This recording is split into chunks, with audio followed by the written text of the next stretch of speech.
Nagpabaha rin po sa ilang kalsada sa Maynila ang malakas na ulang naranasan kaninang umaga. May ulat on the spot si Darlene Kay. Darlene?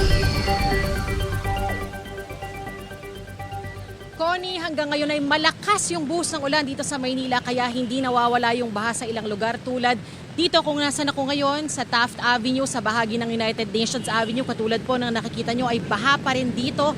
Gutter deep yung level ng tubig. Bandang alas 4 ng madaling araw kanina nagsimulang bumuhos ang malakas na ulan dito sa Maynila.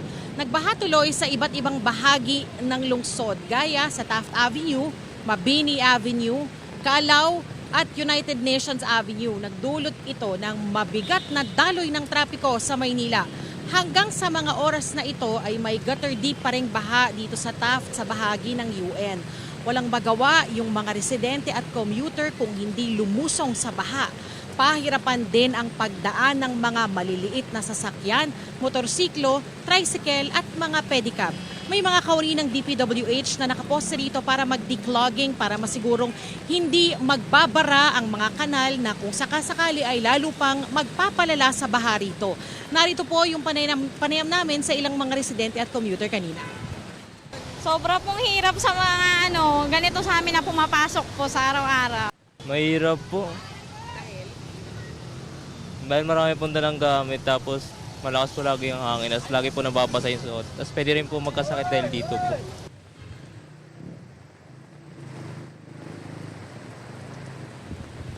Samantala, isang lalaking 13 anyos ang patuloy na hinahanap ngayon sa Ilog Pasig. Ayon kay Manila DRRMC Director Arnel Angeles, naligo sa ilog ang bata kasama ang kanyang mga kaibigan bandang 1:00 ng hapon kahapon. Bigla na lang daw siyang tinangay ng tubig at hindi na nakita hanggang sa mga oras na ito. Dahil halos 24 oras nang nawawala, search and retrieval operations na raw ang ginagawa ng mga otoridad. Ay hanggang ngayon, hindi pa rin siya natatagpuan pero puspusan ng operasyon ng Manila LGU kasama na rin ang Philippine Coast Guard.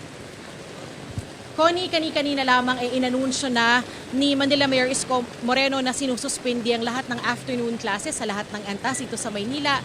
Public at private schools po yan at magsiswitch na lang sila o lilipat sa alternative delivery mode. At katulad po ng nakikita nyo, mula nang sumahim papawid tayo kanina lamang ay lalo pang lumakas yung buhos ng ulan dito. Kaya pinaalerto yung mga residente at lahat ng nagtatrabaho at daraan dito sa Maynila. Lalo't inanunsyo na rin ng MDRRMC o NDRRMC na nasa ilalim na ng orange rainfall warning ang Metro Manila kasama na itong lungsod. Connie. Yes, Darlene, paki-confirm lamang kasi may mga natatanggap din tayong balita kanina na pati yung mga kawani ng gobyerno ng LGU ay work from home na lamang at pinauwi na daw.